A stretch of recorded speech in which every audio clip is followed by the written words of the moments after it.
प्रिय छात्रों, मैं आपको ऑनलाइन कक्षा में विज्ञान विषय के अध्यापन हेतु उपस्थित हूँ। पिछले वादन में मैंने अम्ल, क्षार एवं लवण के संदर्भ में बताया था। अम्ल क्या है? सामान्य भाषा में जो स्वाद में खट्टे हैं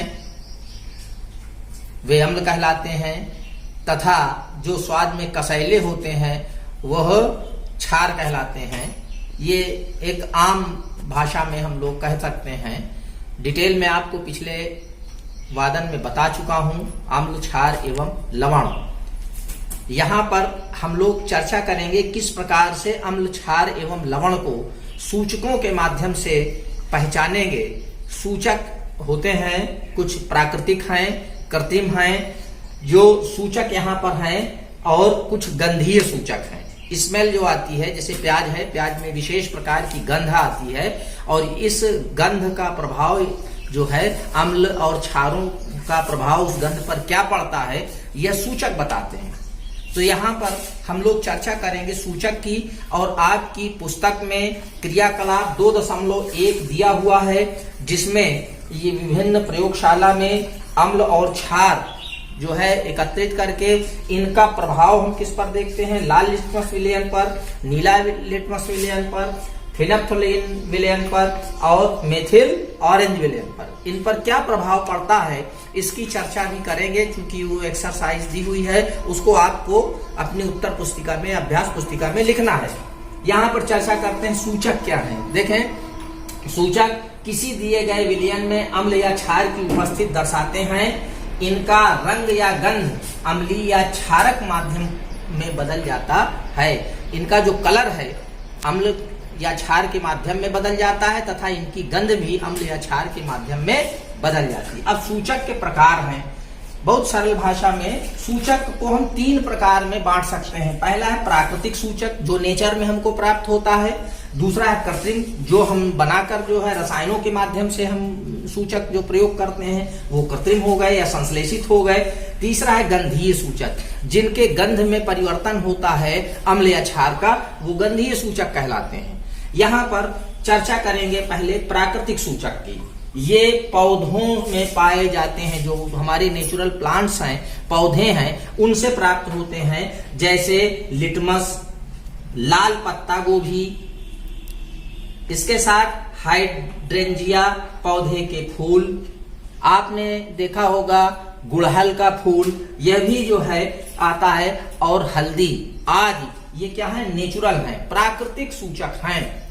साथ ही कृत्रिम सूचक के रूप में मेथिल ऑरेंज और फिनोल्फथालीन का प्रयोग किया जाता है। प्रयोगशालाओं में इनका व्यापक रूप से प्रयोग करते हैं। फिनोल्फथालीन, मेथिल ऑरेंज और लिटमस पेपर का प्रयोग हमारी प्रयोगशालाओं में किया जाता है, जहां से हम प्रयोग के माध्यम से सिद्ध देख लेते हैं कि अम्ल है या क्षार है। तीसरा है गंधीय सूचक। गंधीय सूचक में जो हमारे विभिन्न प्रकार के जो गंध वाले, जैसे प्याज है, प्याज में विशेष प्रकार की गंध होती है, और लौंग का तेल है, इसमें गंध होती है विशेष प्रकार की। इन पर अम्लों का या क्षारों का क्या प्रभाव पड़ता है, यह हम देखेंगे। देखिए, इसकी चर्चा अभी इस सारणी के माध्यम से हम आपको बताएंगे। इस सारणी को अगर आप देख लेंगे, पढ़ लेंगे, तो आपको अच्छी तरह से कंठस्थ हो जाएगा, कहीं कोई पर आपको दिक्कत नहीं आएगी। अब सूचक का नाम यहाँ दिया हुआ है, सारे सूचक दिए हुए हैं। रंग या गंध में जो परिवर्तन होता है वो परिवर्तन दिया गया है। गंध, रंग में जो परिवर्तन जो है क्षार के साथ क्या होता है, ये जो है अम्ल के साथ है, ये क्षार के साथ है। अब आप देखिए प्राकृतिक सूचक। पहला है लिटमस पेपर। लिटमस पेपर जो लाल होता है, समझ रहे हैं, इसमें गंध जो अम्ल है, अम्ल में जो है लाल हो जाता है लिटमस। अगर नीला है, नीले को अगर अम्ल में डुबोएंगे तो कैसा हो जाएगा, लाल। और जो आपका क्षार है, क्षार में लिटमस कैसा रंग रहेगा, नीला। अगर लाल लिटमस है, क्षार में डुबो देंगे तो वो नीला लिटमस में बदल जाएगा। अर्थात क्षार में इसका रंग हमेशा नीला रहेगा और अम्ल में लाल रहेगा। लाल पत्ता गोभी का रस, लाल पत्ते गोभी का अगर रस लें, ये प्राकृतिक है, इसमें जो है आपके अम्ल के साथ यह लाल रंग का प्रदर्शित करेगा, और क्षार में इसका रंग कैसा हो जाएगा, हरा हो जाएगा। अम्ल में लाल, और क्षार में हरा। इसी तरह से हल्दी को अम्ल में कोई प्रभाव नहीं पड़ता है। आप लोगों ने पूजा पाठ में देखा होगा, हल्दी में क्या चूना मिलाते हैं तो रंग लाल हो जाता है, देखा होगा आप लोगों ने। तो हल्दी जो है इसका कोई परिवर्तन नहीं होता है अम्ल में, और क्षार में इसका रंग लाल हो जाता है। हल्दी को में चूना मिला दिया। चूना क्या है? चूना जो है क्षारीय होता है, कैल्शियम हाइड्रोक्साइड बुझा हुआ चूना, और उसको जब मिलाते हैं तो क्षार है तो कैसा कर देगा? रंग लाल कर देगा। तो क्षार जो है हल्दी का रंग लाल कर देता है। हाइड्रेंजिया के फूल का रस, ये क्या करता है? अम्ल में इसका रंग नीला होता है और क्षार में इसका रंग क्या हो जाता है? गुलाबी हो जाता है। तो इस प्रकार से ये हमारे प्राकृतिक सूचक हैं जिनके माध्यम से हम पता कर सकते हैं कि कौन सा पदार्थ अम्लीय है, कौन सा पदार्थ क्षारीय माध्यम में है। ये प्राकृतिक हो गए। इसके बाद कृत्रिम सूचक जो हम प्रयोगशालाओं में प्रयोग करते हैं, फिनाफ्थलीन है और मेथिल ऑरेंज है। फिनाफ्थलीन का रंग जो है अम्ल के साथ रंगहीन होता है। इसमें जो है अम्ल में डाल दें फिनाफ्थलीन में तो कोई जो है रंगहीन हो जाएगा, इसका कोई रंग नहीं रहेगा। और इसमें जो है क्षार में क्या हो जाता है? रंग गुलाबी हो जाता है। इसी तरह से मेथिल ऑरेंज का रंग जो है अम्ल के साथ कैसा हो जाता है? लाल, और क्षार के साथ पीला। इतना याद रखना है, उसी से अगली टेबल आपकी क्लियर हो जाएगी। अब देखें गंधीय सूचक, जो गंध होती है, प्याज के रस में विशेष प्रकार की गंध होती है। इसमें तीक्ष्ण गंध आती है प्याज की। अम्ल में ये तीक्ष्ण गंध बरकरार रहती है, कोई परिवर्तन नहीं होता है। इसी तरह से अगर इनको एक क्षार डाल दें तो इसमें क्या होता है? गंध जो है समाप्त हो जाती है, कोई गंध नहीं आती। इससे सिद्ध होता है ये माध्यम क्षारीय है। इसी प्रकार से वैनिला की जो स्मेल होती है, इसमें गंध जो है उसी तरह से बनी रहती है, कोई परिवर्तन नहीं आता है। और क्षार में इनकी जो गंध है वो समाप्त हो जाती है, कोई गंध नहीं आती है। इसी तरह से लौंग के तेल की जो गंध है, स्मेल आती है, वो अम्ल में उसी तरह से आती रहती है, कोई परिवर्तन नहीं होता है। किंतु क्षार में क्या होता है? इसमें गंध समाप्त हो जाती है, फिर कोई गंध नहीं आती। तो इस प्रकार से ये सूचक हैं। ये गंध का सूचक है किस प्रकार से? जो प्याज है, वैनिला है, लौंग का तेल है, अम्ल में तो कोई परिवर्तन नहीं होता है, लेकिन क्षार में परिवर्तन हो जाता है, जो प्रमाणित कर देते हैं इसका माध्यम क्षारीय है। अब आपकी पुस्तक में क्रियाकलाप 2.1 रखी हुई है। उस क्रियाकलाप में दिया है, एक तरफ टेबल बनी हुई है। इस टेबल में है विलयन का नमूना और लाल लिटमस विलयन, नीला लिटमस विलयन, फिनेफ्थनॉल विलयन और मेथिल ऑरेंज विलयन। ये सारी चीजें ऊपर आपको सूचक में पढ़ चुके हैं। अब यहाँ पर क्या है? ये हाइड्रोक्लोरिक अम्ल है, सल्फ्यूरिक अम्ल है, नाइट्रिक एसिड है, ये एसिटिक एसिड है, सोडियम हाइड्रोक्साइड है, कैल्शियम हाइड्रोक्साइड है, पोटेशियम हाइड्रोक्साइड है, मैग्नीशियम हाइड्रोक्साइड है और अमोनियम हाइड्रोक्साइड है। तो यहाँ पर देखें ये 4 अम्ल हैं और ये 1 2 3 4 5 क्षार हैं। ये ऊपर वाले अम्ल हैं, नीचे क्षार हैं। तो वही अंतर आएगा जो यहाँ पर अम्ल क्षार का कलर आता है, इससे टेस्ट होता है। तो लाल लिटमस पेपर में देखें, यहाँ पर क्या होता है? लाल लिटमस पेपर में हाइड्रोक्लोरिक अम्ल में कोई परिवर्तन, लाल ही रहेगा, तो लाल ही रहेगा, तो इसमें लाल लिटमस में कोई परिवर्तन नहीं होगा। जो नीला लिटमस है वो कैसा हो जाएगा? लाल हो जाएगा। तो नीला लिटमस जो है अम्ल को क्या करता है? नीला ज्यादा लाल हो जाता है, लाल में कोई परिवर्तन नहीं होता है। और बल्कि क्या होता है? क्षार क्या होते हैं? लाल लिटमस नीले हो जाते हैं। यहाँ पर देखिए लाल लिटमस क्षार में क्या हो गए? नीले हो गए। और नीला लिटमस में कोई परिवर्तन नहीं होता है, इसमें कोई परिवर्तन नहीं होता, जैसे कि तैसे बने रहते हैं। तो लिटमस पेपर बात समझ में आ गया होगा। या लिटमस जो है विलयन, लाल लिटमस विलयन क्या होता है? जो अम्ल में होता है कोई परिवर्तन नहीं करता है। क्षार में लाल लिटमस नीला हो जाता है, ठीक है। क्षार में क्या होता है? लाल लिटमस, इसमें क्षार वाला जो है नीला लिटमस जो है लाल हो जाता है और लाल वाला जैसा का तैसा बना रहता है। इसी प्रकार से यहाँ पर देखें आप फिनेफ्थलीन में जो है हाइड्रोक्लोरिक अम्ल, ये सब क्या है? अम्ल है यहाँ तक, ठीक है। अम्ल में यहाँ पर देखिए इसमें फिनोल्फ्थालीन में दिया हुआ है, ये कृत्रिम परिवर्तन रंगहीन, यानी कि इसमें क्या होता है, अम्लों के साथ ये रंगहीन होता है, तो यहाँ पर क्या है, रंगहीन है।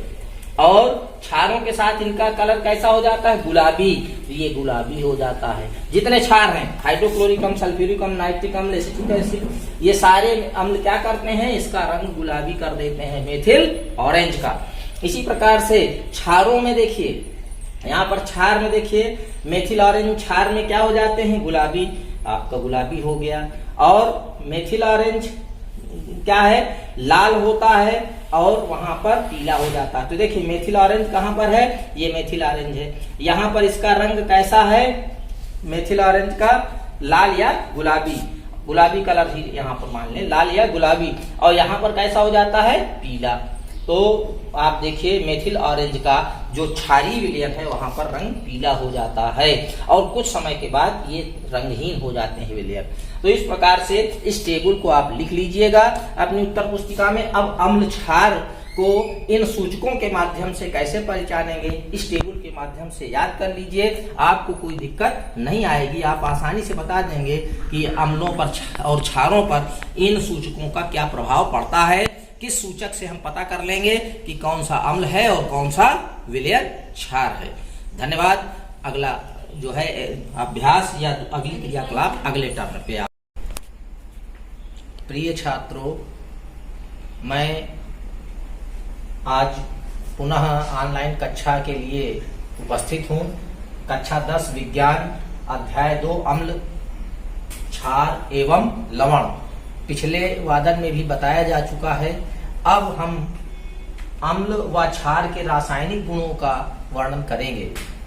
यहाँ पर जो अम्ल व क्षार हैं उनके रासायनिक गुणों में क्या है, धातुओं से क्रिया, धातुओं से अम्ल क्रिया करके क्या बनाते हैं और क्षार क्या बनाते हैं। तो अम्ल और क्षार दोनों ही धातु जो है, धातु से क्रिया करके लवण और हाइड्रोजन गैस बनाते हैं। जैसे हाइड्रोक्लोरिक अम्ल जिंक के साथ क्रिया करके जिंक क्लोराइड तथा हाइड्रोजन गैस मुक्त करता है। इसी तरह से क्षार भी, क्षार धातुओं के साथ क्रिया करके लवण और हाइड्रोजन गैस मुक्त करते हैं। जैसे सोडियम हाइड्रोक्साइड क्षार है, जिंक के साथ क्रिया करके सोडियम जिंकेट यानी कि Na2 ZnO2 बनाता है और हाइड्रोजन गैस मुक्त होती है। तो इस प्रकार से अम्ल और क्षार दोनों धातुओं से अभिक्रिया करके क्रमशः लवण और जल बनाते हैं।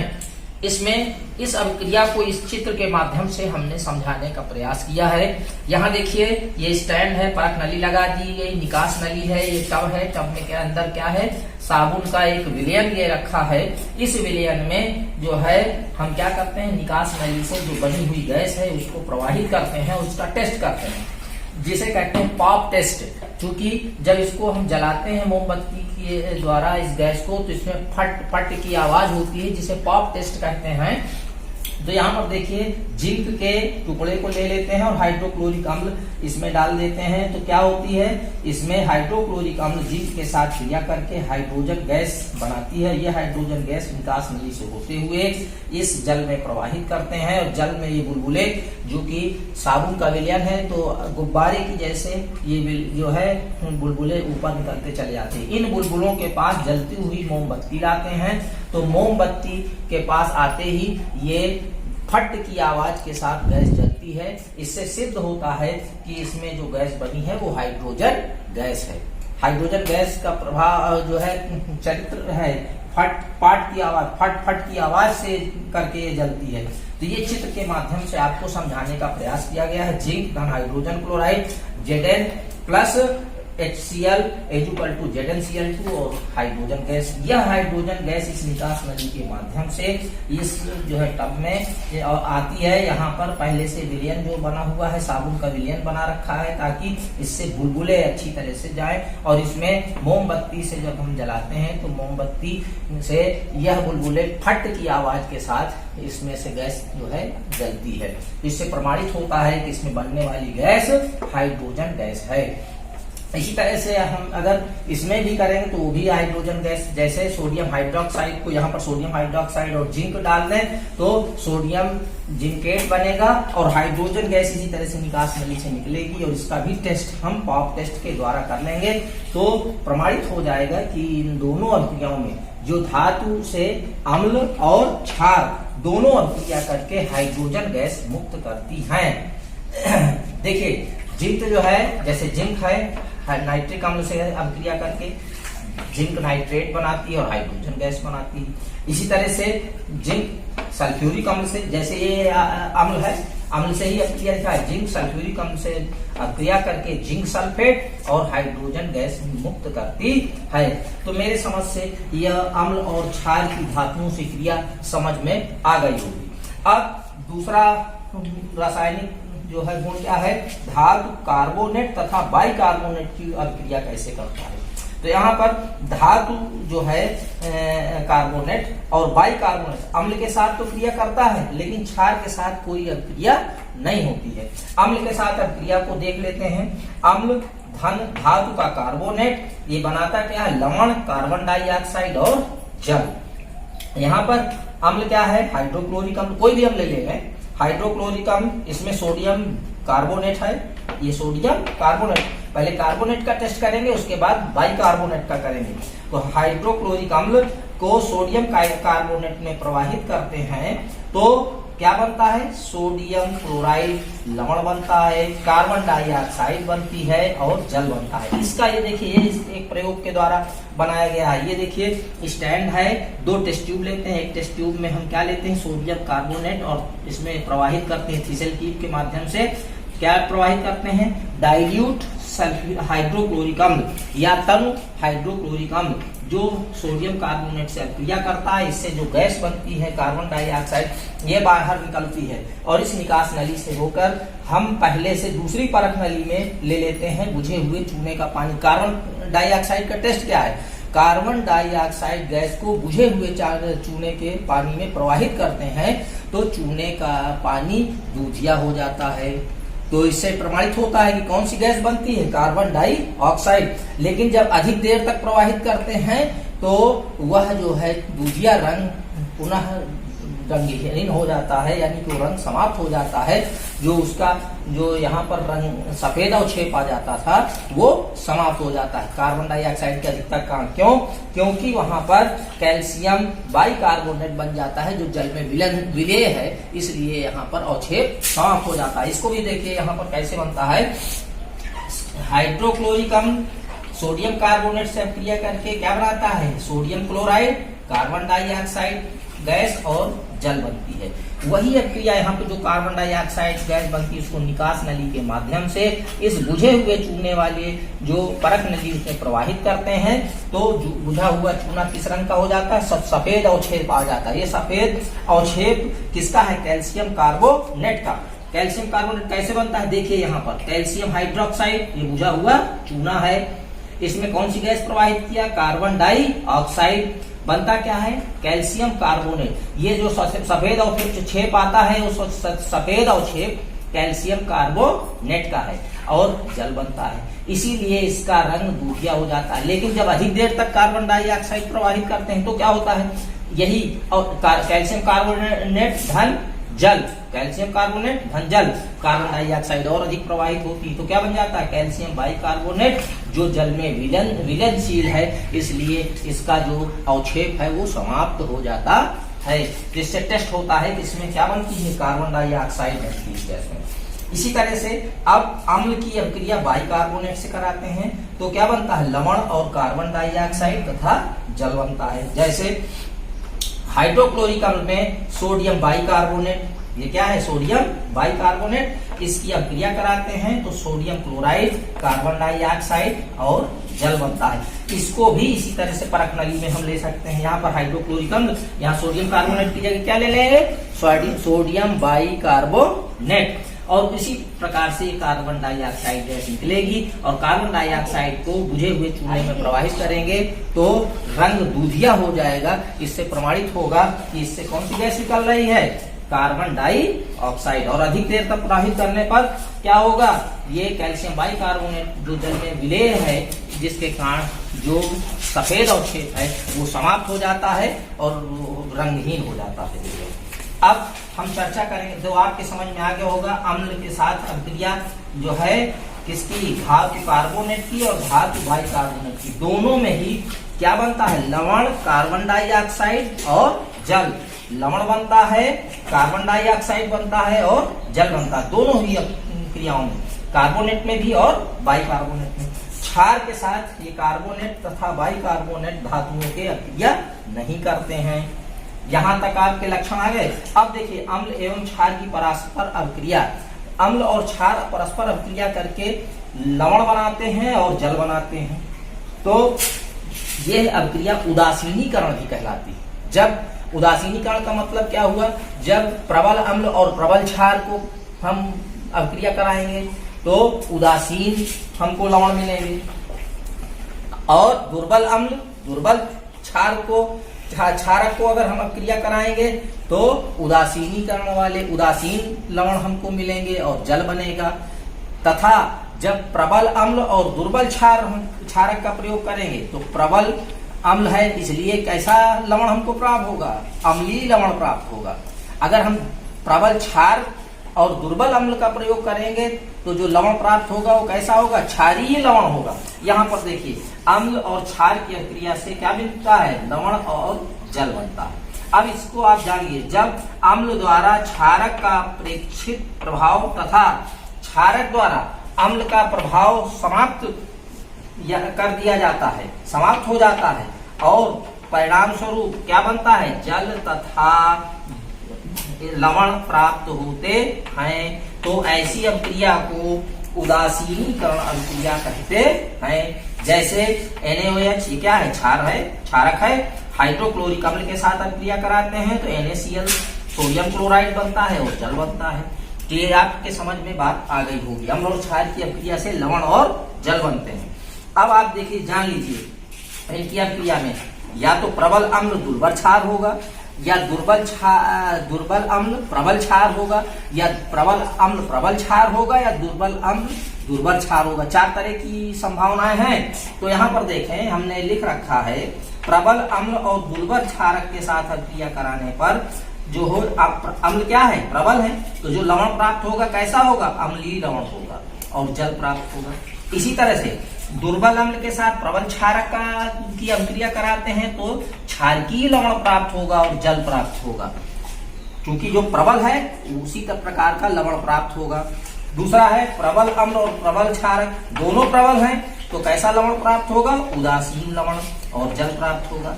दोनों दुर्बल अम्ल और दुर्बल क्षारक हैं तो उदासीन लवण प्राप्त होगा और जल प्राप्त होगा। इस प्रकार से ये इतनी बातें समझ में आ गई। वीडियो चूंकि लंबा होगा, अगले वीडियो में अगली बात बताएंगे। धन्यवाद।